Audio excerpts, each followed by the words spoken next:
A Bíblia não tem um índice inspirado por Deus. O índice da Bíblia que nós temos na Bíblia é uma produção humana, né? É uma organização humana, do tradutor, do editor, enfim. A Bíblia não é inspirada, né? Deus não inspirou o índice da Bíblia, né? Então, ela mesma não define quais são os livros que dela fazem parte. Tá? Em nenhum lugar você vai ver a Bíblia dizendo, olha, fazem parte aqui do meu cânone, da minha biblioteca, tais livros. Isso, você nunca, ninguém encontrou isso ainda. Isso não existe, né? Então, como os judeus e os cristãos sabiam quais eram os livros, né, que deveriam ser considerados sagrados? Essa é uma pergunta importante. Se a Bíblia não traz um índice inspirado, se ela não diz, olha, meus livros são esse, como que chegou-se a uma lista, né, de livros inspirados? Essa é uma pergunta que nós vamos tentar responder, né, ao longo aí do nosso curso. Bem, aí, essa pergunta não é fácil de responder, é uma pergunta que depende de uma demonstração bem complexa. E por causa disso, algumas pessoas, né, alguns aí, começaram a inventar umas teorias estapafúrdias, né, no mínimo. Então, nós vamos ver algumas delas, tá? Então, nesse terceiro item, nós vamos falar sobre a teoria da canonicidade evidente, né?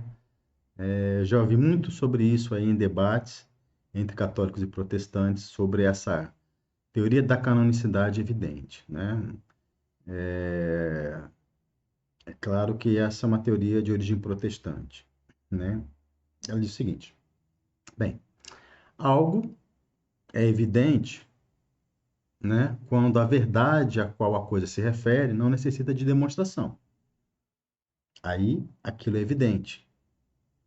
Quando a verdade a qual aquilo se refere não precisa ser demonstrado. Uma coisa é evidente. Se precisa de demonstração, não é evidente. Então, por exemplo, é evidente que o gelo é frio ou que o fogo é quente. Embora seja possível demonstrar do gelo, o frio do gelo e o calor do fogo, é possível demonstrar o frio do gelo e o calor do fogo através da medição térmica. Você botar um termômetro lá, no gelo ou no fogo, você consegue demonstrar o frio do gelo e o calor do fogo. Mas você não precisa disso. Isso não é absolutamente necessário, né? Quer dizer, o frio do gelo e o calor do fogo são coisas evidentes, são coisas claras. Qualquer pessoa percebe muito facilmente através dos seus sentidos, né? Bem, então alguns estudiosos, né, acreditam na canonicidade evidente de um livro canônico bíblico. Este achismo, né, além de ser bastante subjetivo, tá, depende também de conceitos e critérios de verificação ainda mais subjetivos. Quais atributos definiriam se um livro bíblico é inspirado ou não, por exemplo? As opiniões sobre isso seriam tão variadas quanto as estrelas do céu, tá? No mínimo.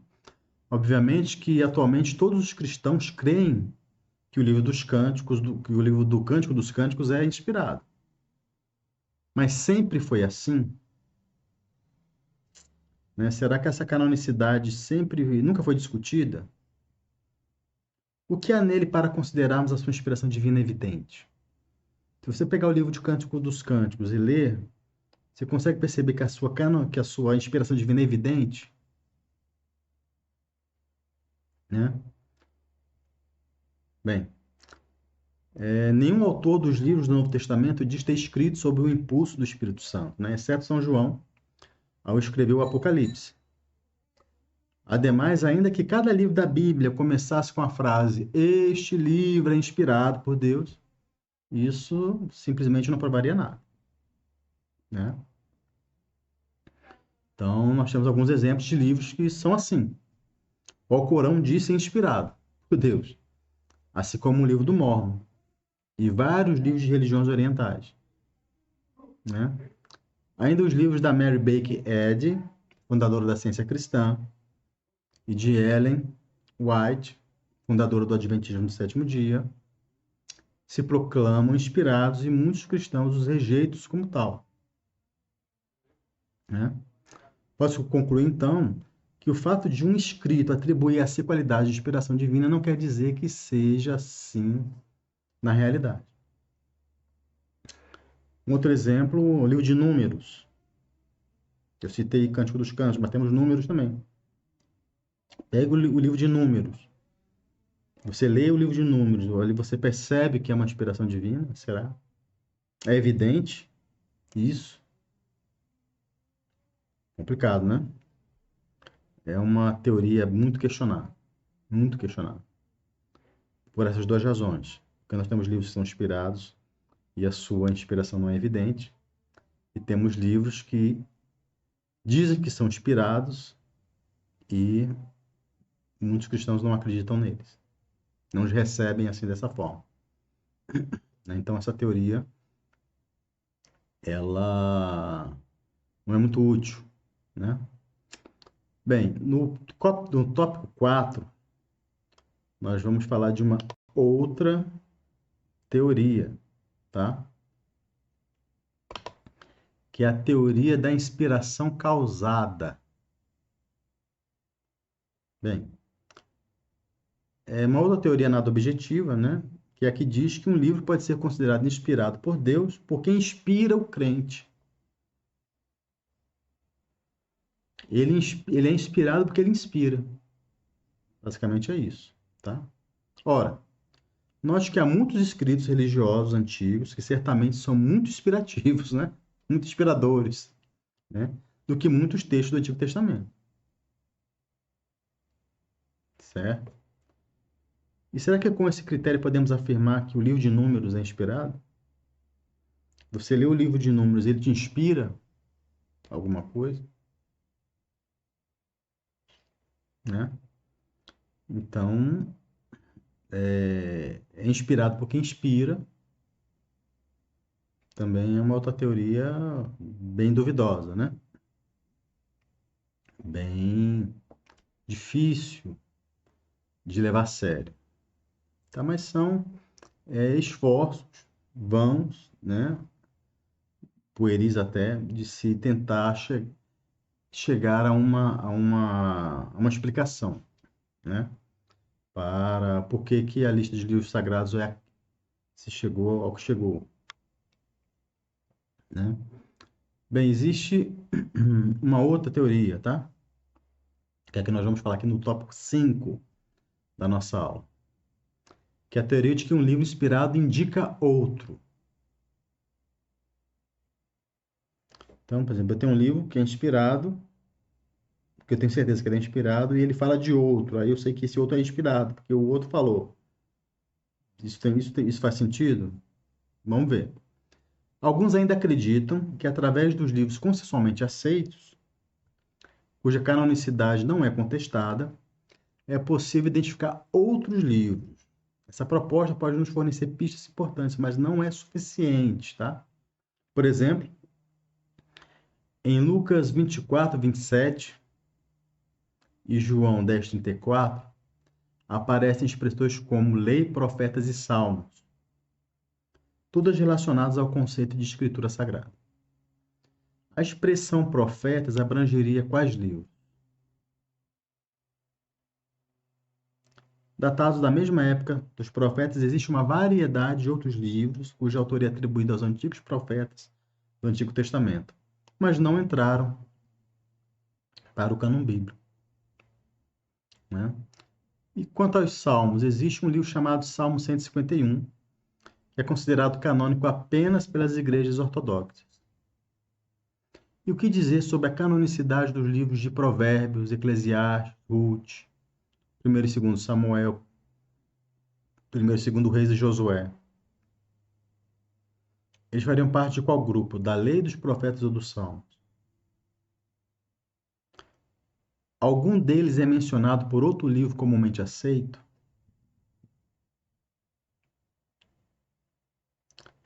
Então, algum desses livros, Provérbios, Eclesiastes, Esther, Ruth, 1º e 2º Samuel, 1º e 2º Reis e Josué, eles são mencionados por outro livro que é comumente aceito,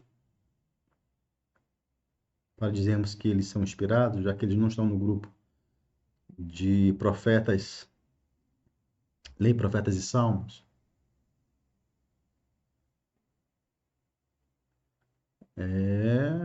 Quer dizer, é uma teoria também que não se sustenta, né? Bem, segundo Charles Duhigg, que é um apologista católico americano, há pelo menos 23 livros citados no Antigo Testamento e que não entraram para o cânon bíblico. Então, se eu pegar... Então, veja como é que essa teoria ela é complicada. Falei aqui de livros que são canônicos, mas não são citados por ninguém. Então, essa teoria não ajuda muito. Dizer lei, profetas e salmos, a gente não consegue dizer, mas quais são os livros que abrangeriam? A lei é mais fácil, porque são os 5 livros de Moisés, né? Torá.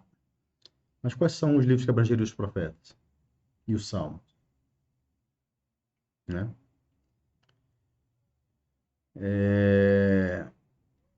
Então, segundo Charles Derrama, existem 23 livros, né, citados no Antigo Testamento, que não entraram para o cânon. Então, esses 23 livros que não entraram deveriam ser considerados canônicos, porque são indicados por livros que são canônicos? Não, né? Não entraram no cânon. Não estão nas nossas Bíblias, né?